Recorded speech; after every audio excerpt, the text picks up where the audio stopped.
Tootin' Trudy. Da, da, da, Tootin' Trudy. Do. Get your honey out, cause you're really gonna poison tonight. I can't.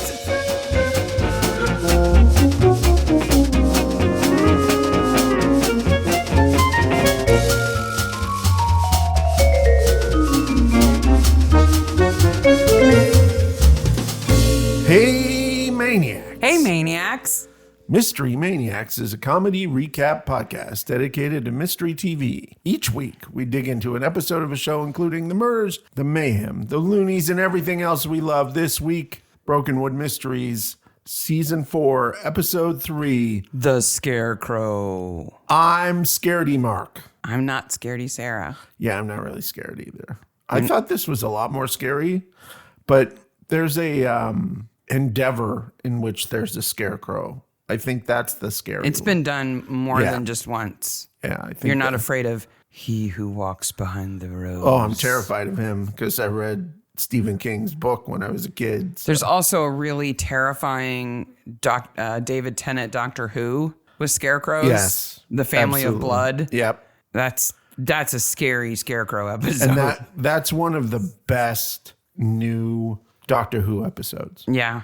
So before we dive in, a couple of corrections.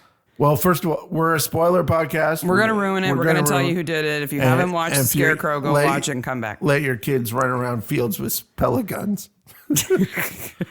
Shooting inanimate objects, they can handle the podcast. Maybe personal experience. Yeah. So last week, we were talking about historical recreations that we wish that we could attend. Yes. And I mentioned the epic 1919 maple syrup flood in Boston. It was molasses. Yes. Mark made me sit through like a 14-minute chemistry professor's explanation of how it happened. I thought it was interesting. I think it was a punishment for getting it wrong. Because you even said while we were recording, wasn't that molasses? And I was like, nope, maple syrup. I was wrong. At least one of our listeners said, I didn't know there was a difference. Yeah. So I think you should get off scot-free. So, sorry, I got that wrong. But a number of people did mention it. Yeah. Nobody mentioned the mistake that I made, which I found. Which was a 2,000-year mistake. I made a 2,000-year mistake. The Cahokia Mounds State Historical Site is on the east side of St. Louis. It is a UNESCO World Heritage Site, and it was bigger than London in 1000 CE. Yeah, not BCE. Not BCE. There was no London.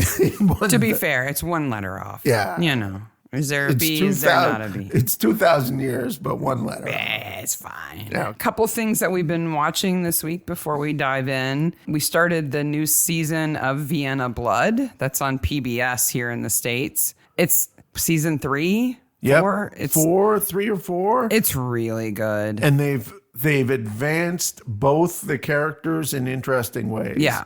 Which I think Miss Scarlet and a couple of other shows had trouble with. Yeah. Now, it can't go on too much longer because World War I's going to happen.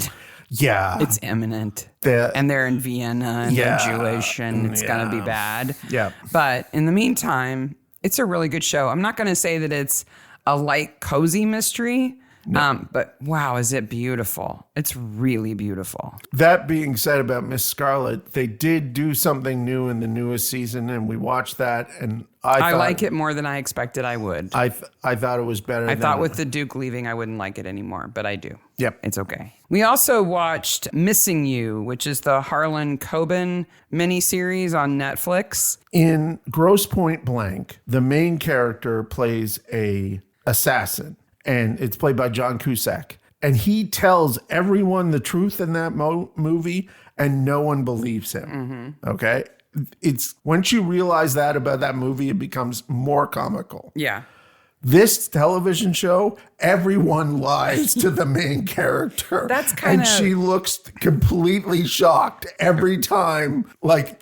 Right to the very last moment, there are revelations. You're like, oh. Well. And it's not just like suspects who lie to her. You know? We won't give any more than that away. Everyone is lying. On a scale of 1 to 10, 10 being the highest score, how do you give the way it ended? Without saying how it ended, what would you give it? They wrap it up, but I was unsatisfied with the ending. So what score So would you like give it? 7.5. I'd watch it again, but I wish it had a different ending. I would give the episode, the series as a whole about an 8, and the way that it ended about a 6. Yeah.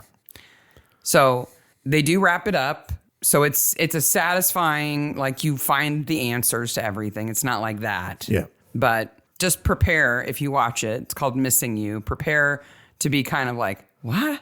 That's it? Really? That's how they're going to end it? Okay. And, honestly, I'm almost drop another half point for them adding the Missing You song on the very last part. Only because it got stuck in your head. It's just the wrong song for the show.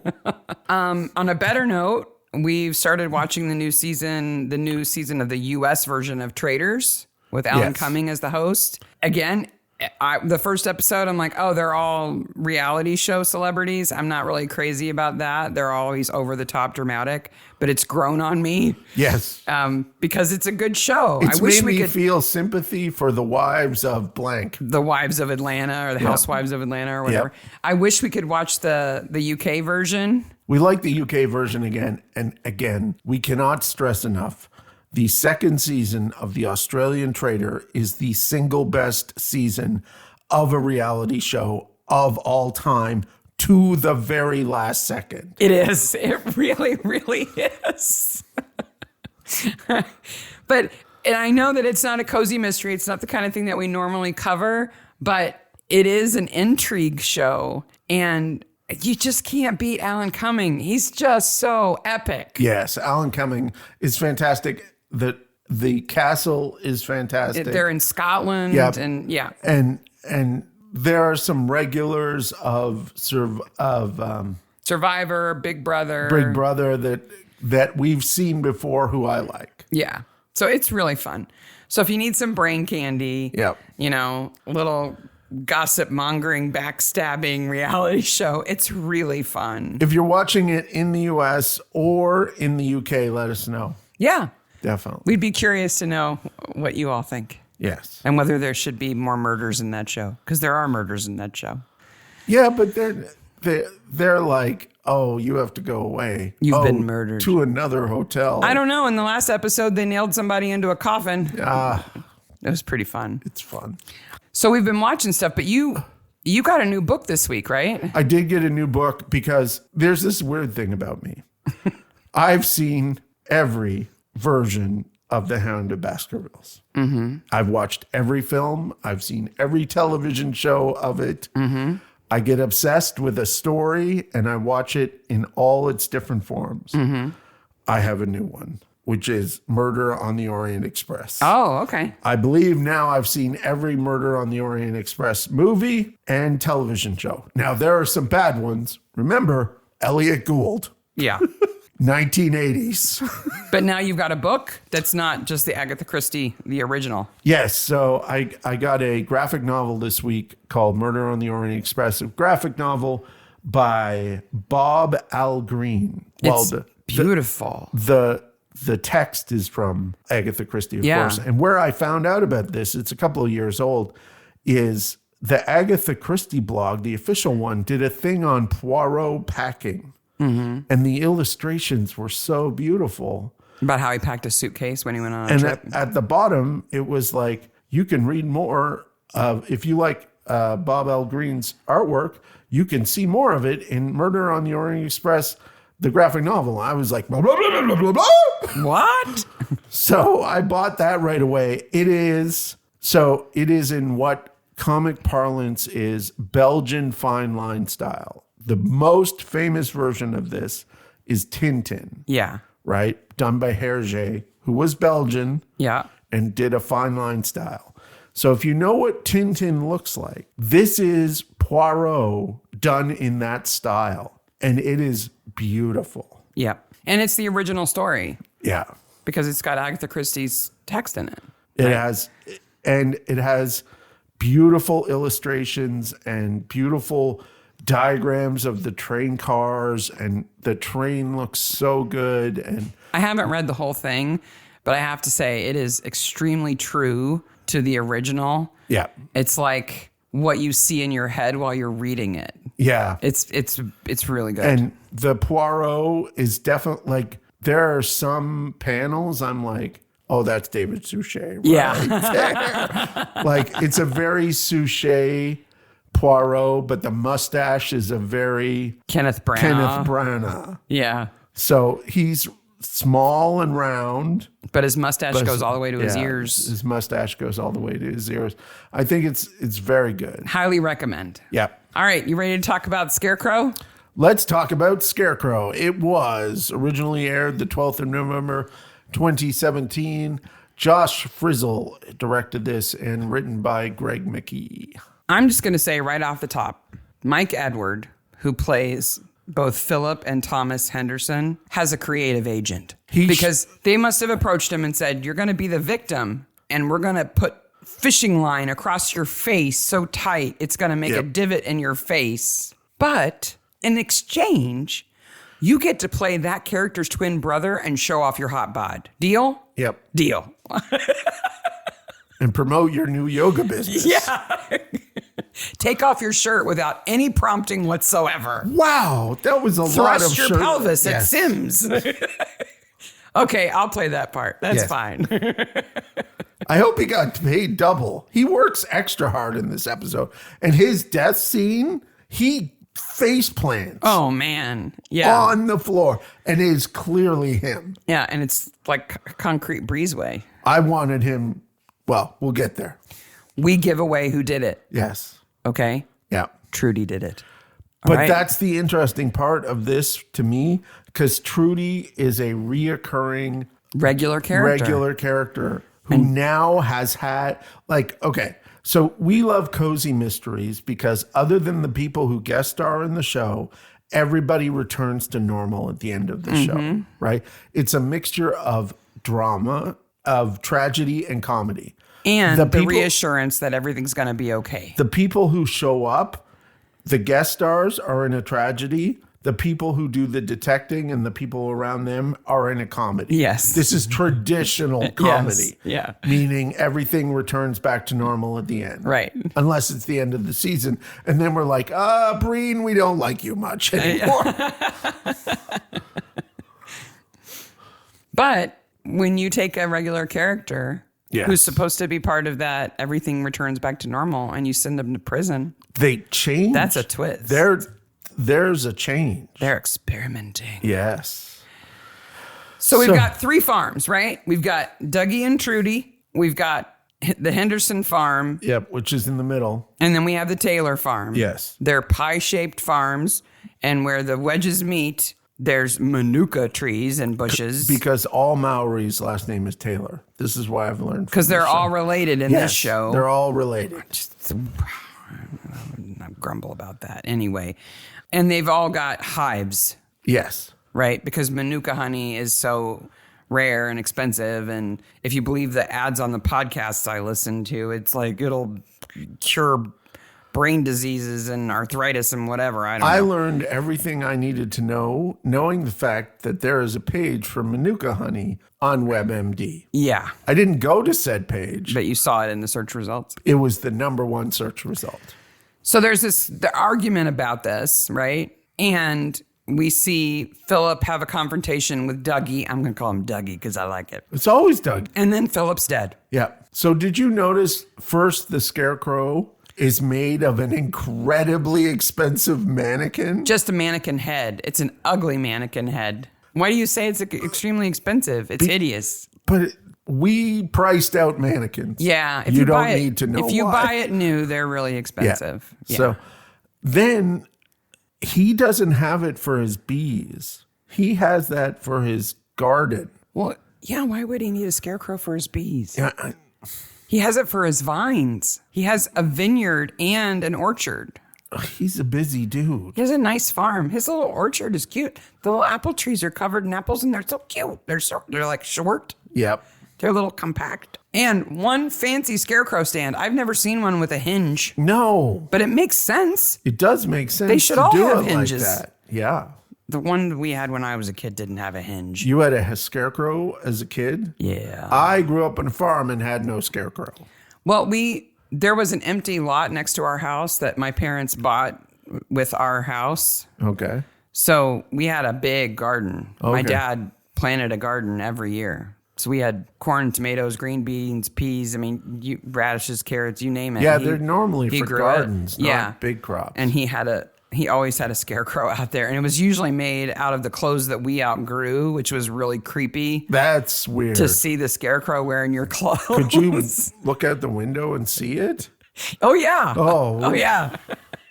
And then he'd put like a pumpkin on its head or like a dried out gourd or like a bucket with a face on it. I don't think they work. No. I mean, unless they move a little bit with the wind, I don't think they scare anything off. Well, the closest thing I remember is near one of the places where my brother lived. There was an enormous amount of orchards. Yeah. And they had what was equivalent of a shotgun blast go off at irregular intervals during the day. During the night, the birds are asleep. Right. And I can see why that would scare them off, a big noise like that. But, you're and terrify anybody. hanging out of my brother's house on the deck, and all of a sudden, bang! Everybody's on the ground, flat. So can I tell you a couple things about scarecrows that I found? Yes. And I'm getting deja vu about this. I think we've talked about them before. Maybe when we did a Midsummer or something. Is there a Midsummer? I don't know. I've Scarecrow? slept since then. We've so many. We're at 227 episodes. Who is to remember everything? I'll just give you a couple of fun facts that I learned. Okay. I hate that phrase, fun facts. Oh. Hey, can I tell you a fun fact? No. I learned some interesting facts about scarecrows. Yes. Including the fact that in Germany, they are called Bootsmann. Bootsmann? Bootsmann. Unless they're female, in which they're Bootsfrau. Bootsfrau. Or Bogeyman. Bogeyman. Yeah. The bogeyman is a scarecrow. Yeah. This is the one that gave me deja vu. In ancient Greece, scarecrows were made to look like a god called Priapus. Okay. Does that name ring any bells to you? It sounds familiar. Like a condition? Yeah. That you might have to see your doctor about? Yeah, if your boner is longer than 4 hours. It lasts longer than 4 hours. What I have to tell you, though, is that Priapus's boner is way longer than 4 hours. It's kind of what he's known for. He's the god of fertility and horticulture. Just took a drink. And so these scarecrows were probably scary because their bits were bigger than their bodies. Yeah. Like, wow. In medieval era, kids were made to run through fields and scare off birds. Yeah, that makes sense. That makes sense. It's noise. But then when the Black Death came around, you really couldn't have your kids out running around so much. You wanted to keep them in. Yeah. And so then they started using scarecrows again. Ancient Native American men used to stand on high stands in their fields and just yell at birds. Oh. Which I think sounds like fun. Yes. Hey, bird. Bird. I found... Yo, bird. Get out of here, bird. Get out of here, bird. I found a lot of this information in an article I read that has an excellent title. Okay. The title of this article is, Hey, Man. Hey is an Hay. Yeah. Hey, Man, the Curious Life and Times of Scarecrows. Oh, somebody was being clever that day at the Published in the Modern Farmer Journal. The next search result in Google Scholar was development of a renewable energy-powered avian pest scarer. It's an avian pest scarer. It's certainly a folklore boogeyman. Well, yeah, because you can't see them and not imagine them getting down. Yeah. And you can't forget Wizard of Oz. Like, everybody has seen a scarecrow move because they've seen Wizard of Oz. Yeah. Or read Wizard of Oz. Do you remember how the scarecrow was introduced in Wizard of Oz? Isn't he? In the book? No. So in the book, he explains that he was made just 2 days before, and that the first thing the farmer did was make his head and paint his ears on. And as soon as he did, he could hear. And then the farmer painted an eye on his face and then he could see. And he watched them put his body together. Oh, those are weird books. They're way weirder than you remember. That's for sure. There's also a Patrick McGoohan Disney film. I think it might be called The Scarecrow, where he plays this Scarlet Pimpernel-like figure, but he's a scarecrow. And he rides on a horse. And no, I don't want that. No, thank you. Well, Philip, Mike Edward, who plays Philip and Thomas, I'm going to give him an 11 on the scale of 10 for dead body acting. Only because he tolerated that line across his face. And I looked frame by frame. It is absolutely pressing his face down. And then has beautiful scars. The scars are great. They did a really good job in the on morgue. Yeah. And then also does an amazing death scene. Yeah. While being a jerk brother, too. I just hope that the line they used on his face was like elastic and wasn't as rigid and tight as it looked. Like if you put a rubber band on your face, it will deform your face. Yeah. But as soon as you take it off, you're fine. Yeah. But if you put something rigid, like fishing line, on your face to make that tight of an indentation, it would hurt a whole lot more. It's weird. I thought it was barbed wire. Like I was remembering it was barbed wire. But it clearly isn't. That would be so much worse. Yeah. Oh my gosh. It's still really hideous. Yes. Leave it to Trudy. Yeah. To drag like a 200-pound man, change his clothes, put him up on a pole. As we've mentioned, Trudy is She-Hulk. So I don't even know that we need Tommy Taylor. I realize you need a third person to make the business deal go hinky. There's got to be 3 people. But he and his sons, I just feel bad for them. Yep. And they don't, they get their, it's Dougie that poisons their bees. Yeah. Puts gasoline in their hives. And then what the guy says about the humming of Sinclair, the bees, I was like, oh. That's so sad. Yeah. Well, it's like a jet engine and then it just goes silent. This episode is like, we hate it's a roller coaster. It's like, ooh, scary Scarecrow. That's a freaky death. Now we hate everybody. Everybody's horrible. 2 little kids found a dead body. That's horrible. Oh, Trudy's such a bad person. Oh, I think his girlfriend did it. No. Wow. Up and down, up and down. Yeah. I really don't need Philip's stomach contents super zoomed on a 55-inch TV in the morgue. I was having a snack while I was watching that, and I stopped having my snack. It's gross. I was like, I could go for some honey and bread right now. It's so gross. She says, maybe he died of a fiber overdose. Trudy. What do you make out of Trudy and Doug? First of all, are you surprised that she's married? Yeah, when you first watched this episode, it's never we get mentioned. No hint. We don't see them dating. You imagine them dating? The only hint that we get of this episode is the honey in 2 episodes ago on the counter at the Frog and Lion, Toad and Cheetah, whatever it is. Trudy originally comes to town to help her brother out. Yeah, When did she and Dougie get together? I don't know. Life goes on, I guess, behind the scenes while other murders happen.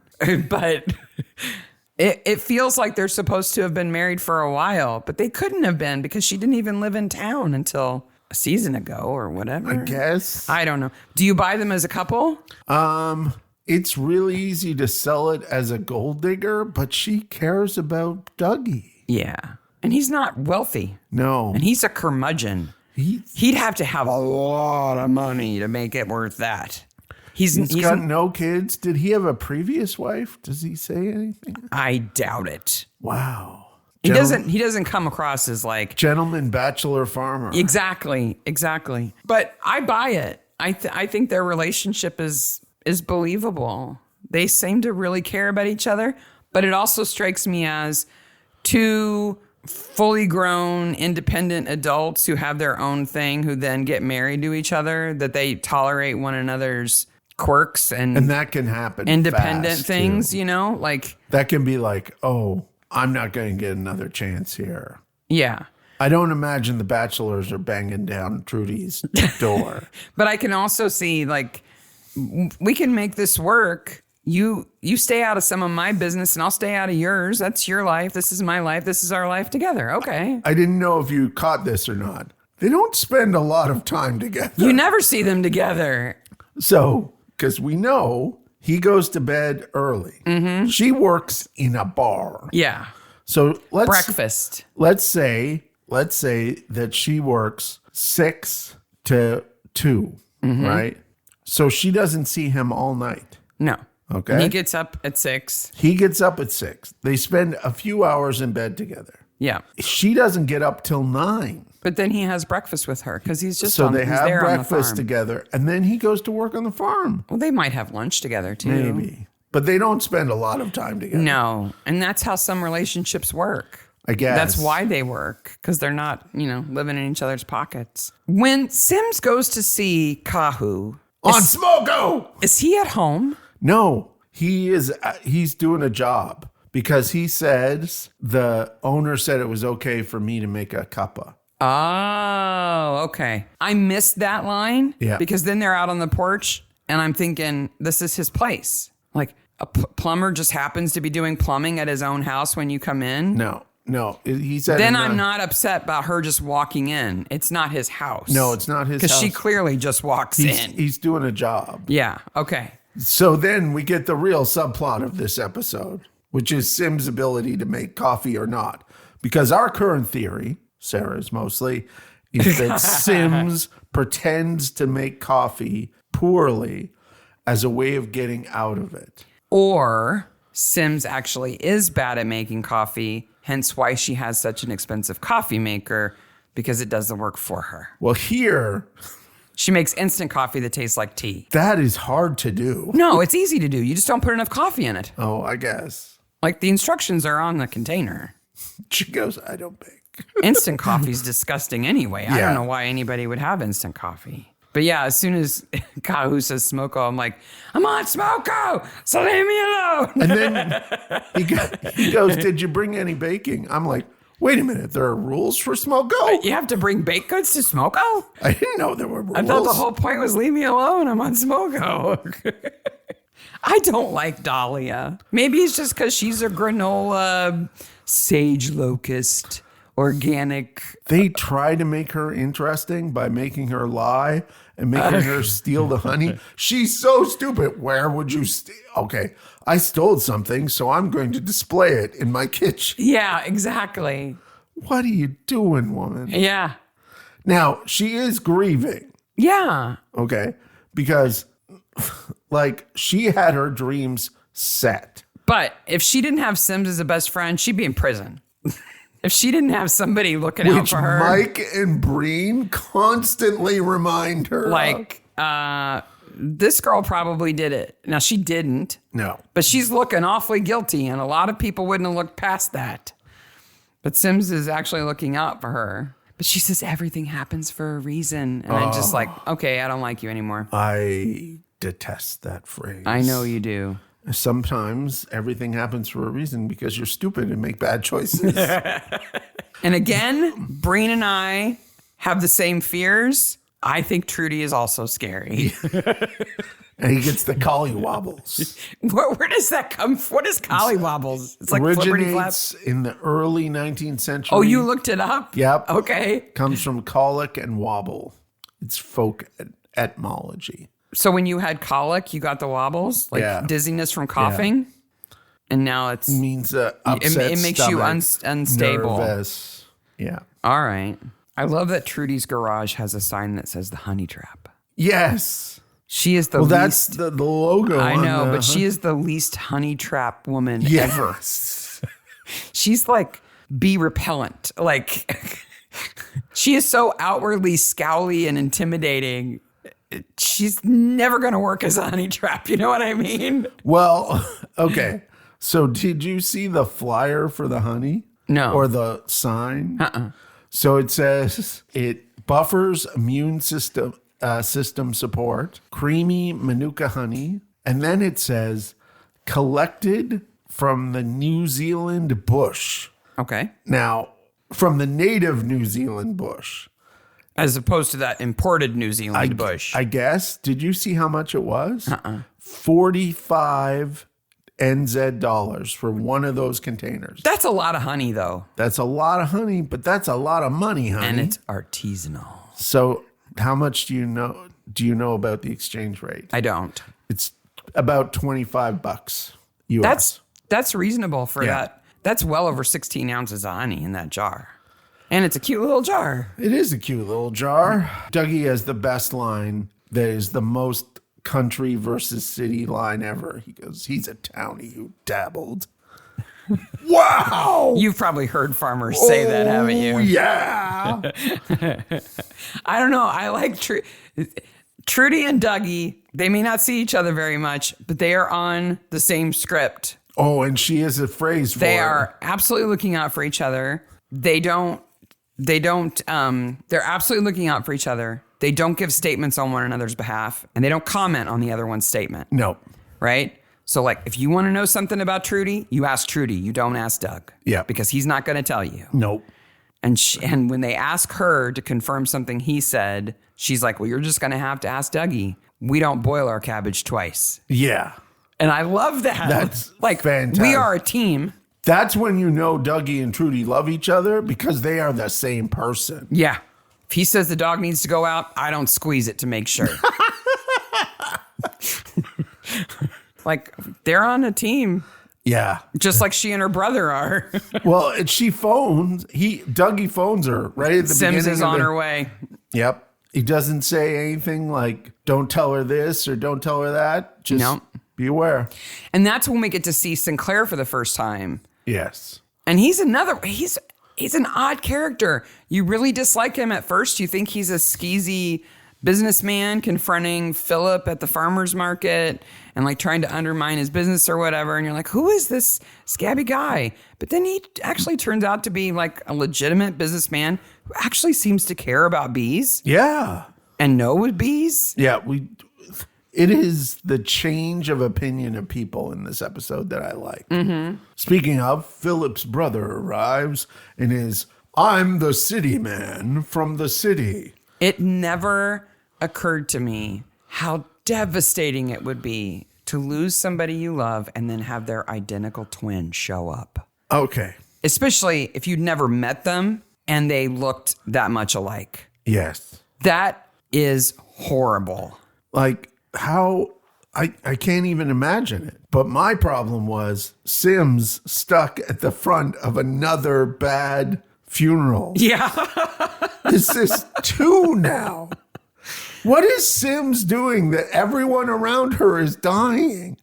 I understand her being there trying to support Dahlia. Yeah. You know, I get it. And this is the only time I actually feel bad for Dahlia is when Thomas walks up. Thomas, never Tom. Yes. He's never Tom. Nope. Not Tommy. Nope. You call him Tommy, he's probably going to do some yoga on you. Yep. Dougie can't call him Tommy. He'll get his little tight pants out. Yep.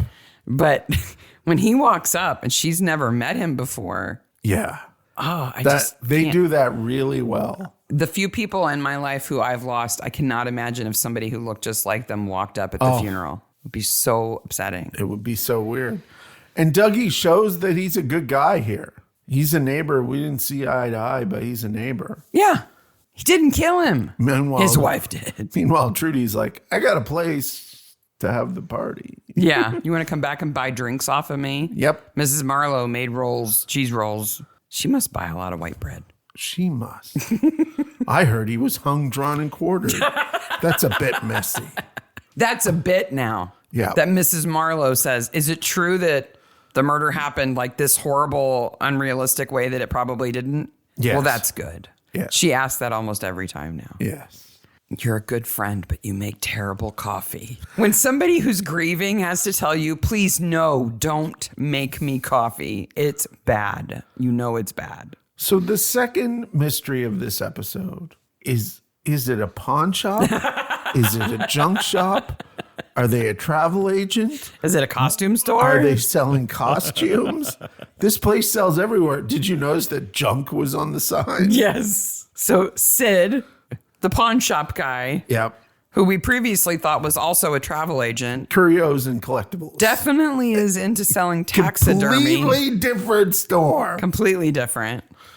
Trying to push ferrets onto Sims at every And chance. Xena costumes. And Xena costumes. It must be like a running joke for them. It's between Xena, Power Rangers, and Lord of the Rings. Yeah. They can hit any one of those in each episode and know they got a guaranteed laugh. Yeah. It's like an inside joke for New Zealanders. But where's he getting all these ferrets? Like, if there's a taxidermist who keeps selling him ferrets, he should stop buying them. Yeah. But they did buy one before for Mike. So maybe he thinks she's starting a collection. You sure you don't want another ferret? You sure? And then there's the Dr. Doolittle joke. You mean the Who's on First joke? Yes. He would have had to have been Dr. Doolittle. Doctor Who? No, not him. The other one. The one who talks to animals. He's on first. I've got the collywobbles.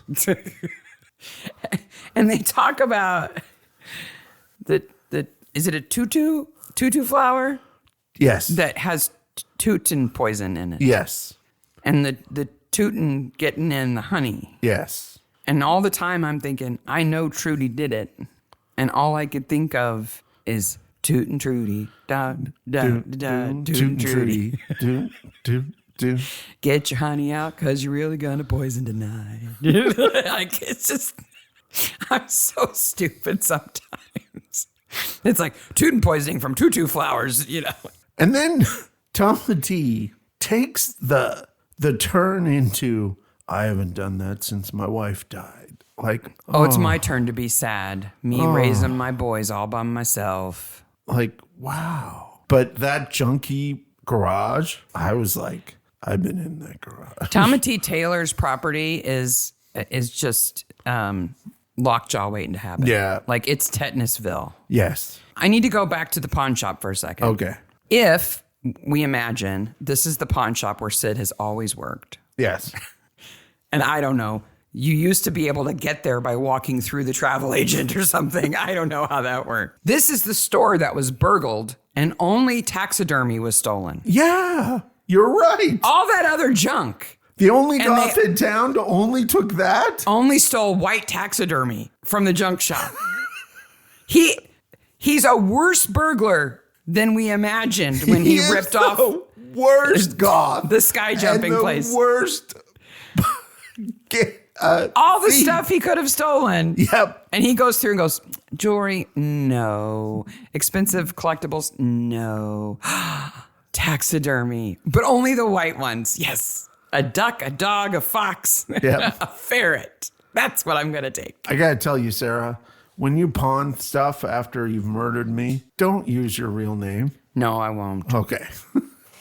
Though if I do it in our little town, people will know who I am anyway. Our town is not that small. No. But if we lived someplace like Brokenwood, they'd be like, hey, Sarah, oh, is that Mark's ring you're selling? Yes. He's dead now, right? Meanwhile, Mike is like, who profits from Philip's death? Boy, does he bang that drum. Well, he's right. He is. Okay. And again, we get, I don't like that they do this. I think it's cheaty. I don't like that Brokenwood shows us reenactments of scenes that never happened. yeah. We see Dahlia and Philip having their romantic dinner, and they never had that dinner. never had that That dinner. never happened. No. They shouldn't show it to us. It's breaking the rules. Something that's not breaking the rules, but I didn't need to see was the yoga class. First of all, there are a lot of people in this scene that are like, I was in a yoga class on Brokenwood. Mm-hmm. Second of all, Mr. Brishness Thomas. from the city is maybe not the best yoga candidate in the world. Now, the actor, is a yoga guy. Oh, yeah. He does an actual yoga move. He does that one-handed body stand thing. Yep. And then spreads his legs and says, here's my Scarecrow. I'm cooling down. I'm Priapus. Let me rub on this bumpy thing. We're both like going back and forth in our chairs. Nobody can see us do it. We're doing the pelvic thrust for a podcast. Nerds. Yeah. So you don't believe Thomas is a yoga type? No. Oh, I do. I don't. And I immediately thought when he fell down and did the face plant at the end when he does his death scene, I was like, he should have lifted up on one arm and been like, yoga move.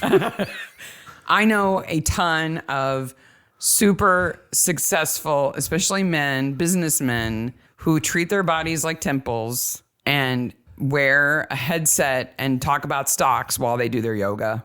Like, it doesn't surprise me at all that he needs to maintain his body like a temple. Let me take my shirt off. Just randomly. I love Sims is like, can you stop doing that for a minute? When I have to cool off. And then he like whips his sweaty shirt off and then stands so close to her. Oh. He's gotta be stinky. Yeah. Apparently, tootin' is instantaneous too. Yeah. When they think that she will have poisoned Dougie, he drinks it and he doesn't drop dead. So they're like, well, okay, well. I guess you're all right. I guess. Like, how much do you have to eat? I couldn't find the toxic dosage of tootin' anywhere because No. it really depends on the concentration of it and the honey and stuff. So apparently four pieces of toast is enough for sure to kill you I pretty guess. immediately. But would it like a teaspoon in a glass of whiskey? I don't think she would have done that. I don't know. I think she loves Doug. I don't know why they thought she would. Well, she's crazy. So Philippa, is that her name? What's her name? Dahlia? Dahlia. Are you mixing her and her dead boyfriend together now? Yes. Dahlia steals his honeycombs. Yeah. Have you ever eaten honeycomb? Uh-huh. Okay. It's kind of crystally. You chew on it and you get the It- wax is it's left like over. It becomes a kind of gum thing. Yeah. I ate it all the time as a kid. I've only had it like once, but And like went to the place that had the hives to get it. like you squeezed a bee off of it and said, let me put that Basically. in my face. Yeah. I was always kind of ever so slightly creeped out about it because I don't like holes like that. Yeah, I know. And plus, I couldn't not think that's food for bee maggots. Yes. Like, what if the cell next to it had a bee pupa in it? Pupa. You know, it's just kind of, you're off it now. You're like, that's really good. Whoa, wait. Oh, ooh, now you're making me think about it. Oh. Well, Nick, you've come to work today to be DC Breen. We're going to crucify you. Okay. Well, there's a handy dandy like foot pedestal. I know. And Sims pushes him up like with no problem at all. Yeah. Of course, he's tiny man. He's a wee man. No, I don't think so. He's got to be 6 foot. He's not very muscular. I think he's solid. Maybe. Have you seen him as a Power Ranger? No. He's not scrawny, but she's got leverage. Yes, she does. There's been a development at the Sage Locust. Why would you call your place of business a locust? I don't know. It's like Crunchy Bug Cafe or something. This whole fishing thing. There's Yeah. a lot going on in this episode. There's so much. I love when Doug says, you're into fishing, but not that kind of fishing. He grows on me. Yep. I kind of like him the more it goes on. Like, And he goes, those are Trudy's boots. They're too big, too small for me. it would have been funnier if he said they're way too big for me. She's a big woman. So what has happened is Philip has decided to sell the farm. I actually like how the Taylors are like, we love this land, but somebody's going to buy it. Yeah. So I'm going to sell it. And the money is more important than the sentimental. The money is way more important to my family than Yeah. the sentimental. And it would be. Yeah, obviously. And so she is going to lose the farm. And then Dougie does the worst thing. And I don't think Dougie does this spitefully. I think he does it thoughtlessly. Yeah. He Agrees to receive a royalty in exchange for not having bees. somebody's going to pay me for doing nothing. Yeah. And he never was doing anything. Money for It was- nothing, honey for nothing, and It's bees just for free. It's kind of Trudy's hobby. Yeah. So, but he can't. But he doesn't understand how important that hobby is to her. Well, he doesn't understand how much she wants him to get off the farm Yeah. so that he'll live longer. Yeah. And when he not only doesn't sell it, but does sell her thing, Yeah. that's upsetting. And But she's not mad at him. She just has to find another way Yep. to get him off the farm. so she decides to become a killer. No, she decides to make Philip sick. Yes. With poison. Whoopsie. Oopsie! And then frame the Taylors. And By traumatizing his... scare Dougie. Yeah, because Dougie strikes me as the kind of guy who's going to go, wow, the neighbor was murdered. Guess I better sell up and get out of here. So No. you feel sorry for Trudy, but then you remember that she's psychotic. That not only did she kill somebody, because she did kill him. Yep. She snuck into his house, broke into his house, Like premeditated. premeditated. Even if she didn't think it would Wore kill him, gloves. she was risking his life. Yep. But when he dies from it, she thinks in the moment, I know, I'll string him up like a scarecrow. Yeah. I'll change his clothes. Where does Yep. she find the scarecrow clothes? They were on the Scarecrow already. That's right. Yep. That's where the hat comes from. I'll strip the scarecrow I went that's through here this also in my head. and move his body and string him up, and that will make the other neighbor look guilty. Yeah. Okay. I don't know why that makes Taylor look more guilty than it would Doug, considering they had an altercation. I don't know either. She's running a risk there of framing her husband for it. Like, I understand the older gentleman farmer and needing to move on from the farm. I remember a phone call with my mother where my mother said, well, that was after your father broke his ribs. And I'm like, what? Yeah. And she goes, oh, just a few months ago, he was over at the barn and a cow moved the wrong way and he broke his ribs. And you weren't going to mention I'm like, this. wait, why Maybe was it's time this for you to not move off the mentioned farm. Yeah. to me? She goes, well, he walked back to the house. Oh, sweet Jesus. So then like my parents had the decision made for them because the ice storm of 96 happened and they were out of their house for 6 weeks, living in town with my brother. And they got the taste for town. Yeah, because the farm had no power for 6 weeks. 6 weeks. And then they, like, it was the next year or the year after they moved to town. Now, I have to tell you, dear listener, as far as I remember, from maybe 4 years old on, I, on a regular basis, said to my parents, why are we not living in town? I was like, why are we not living in the city? Yeah.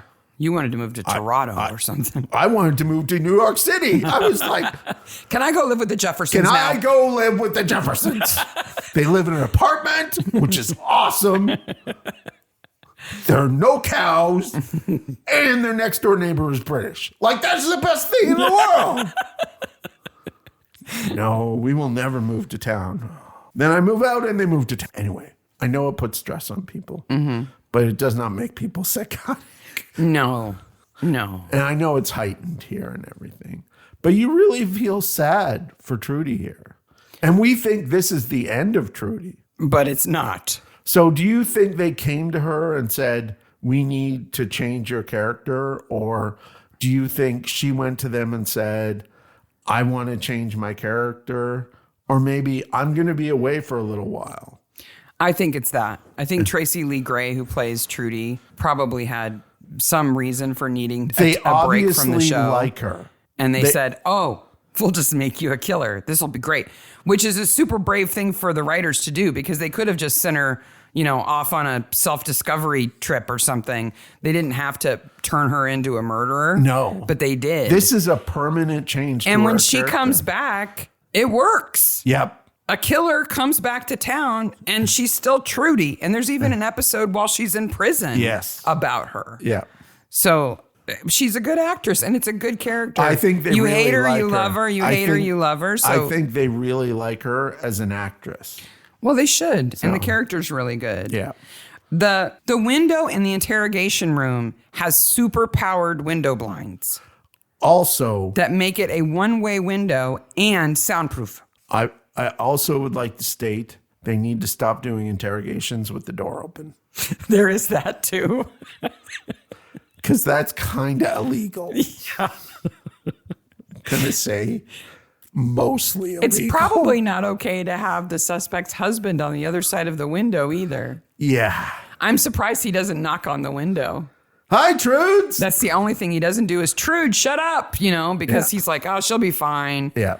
Because he doesn't think she has anything to hide. I absolutely believe wholeheartedly that Two-Way Glass is a 70s cop television show convention that doesn't actually exist. We know it's not two-way glass. Sorry, one-way glass. It's not one-way glass. Yes. Because in the last episode, the suspect looks out and sees Sim standing there. Yeah, it's just regular glass. It's the plot glass. It's the super powered window blinds. If you turn them so they're slatted a little bit down, she can't hear a word. You can't hear and you can't see. Even though the door of the room you're in is open and the room that they're in is open and they're next to each other.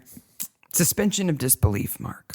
Then Dougie cries. Oh, Trudy is legitimately crying. Yep. Which prior to this, you would have never thought you would ever see that character legitimately cry. Even if her brother was murdered in front of her, it would just make her mad. But then he sees her and his eyes are teared up. It's like, oh. It misses a beat that because it's so emotionally heavy here, the reality of what would happen doesn't happen, which is Ray would show up with the sleazy lawyer after she gives the confession. Yeah. And that would be bad. Yeah. But that's what Ray would do. Yeah. Of course he would. You're like, shut up, Trudy, we're here. And she'd be like, I already confessed. Go because away. Ray absolutely loves his sister. Oh, yeah. 100%. They're a team. Yeah, they're a team. And Ray skirts the line of illegality. Yeah. But doesn't actually cross it. Well, kind of stands on it. Yes. Maybe leans one way or the other sometimes. Yes. Hence the, what was it? Lord of the Rings or whatever they called it. But, okay. The Hobbit. So this is Ray's next holiday, okay? Ray's wife, as we remember, died after selling shark fin soup. Yes. So she's dead. Yes. Trudy, his only family, he says that. Yeah. Is now in prison. Yeah. And his brother-in-law is also going to prison for destroying the hives, or at least paying. He's paying a fine. But I don't think Ray and Dougie get along all that well. We don't know. That's what he has for Christmas next year. Well, Dougie. And we're talking after the credits here, right? Yeah. So does Thomas still buy the Taylor? No, does Sinclair still buy the Taylor farm? Sinclair, I think, buys everything. Does he buy Dougie's place, you think? I think Dougie needs the money to pay the fine. Because it's going to be an awkward neighbor relationship if he doesn't. Maybe Dougie goes to work in the bar. Maybe. It's bad enough that you got to go to the bar where the killer's brother owns the place. Yeah. But to have her husband working behind the bar, I can't imagine Dougie would be very good at hospitality. I don't think so. I think you're probably right. What do you want? Get it yourself. Yeah. I don't boil cabbage twice. So best corpse, of course, is Philip. Oh, yeah. Just does amazing work. He's the only one. Yeah. And epic. Next week, season 4, episode 4, As If Nothing Had Happened. Yes. It's the McMansion with Frodo doing the yard work. Frodo has yet another job. Near a old age home episode. They're fun. All right. Until next time. Bye, Maniacs. Bye, Maniacs. Thanks for joining us on the Mystery Maniacs podcast. If you enjoyed our crazy podcast today, don't miss out on future episodes. Follow us on social media for updates, behind the scenes content, and exclusive sneak peeks. Subscribe, like, and share to spread the word. Bye, Maniacs. 5, 4, 3, 2. Hey, Maniacs. Hey. Fail. Cough.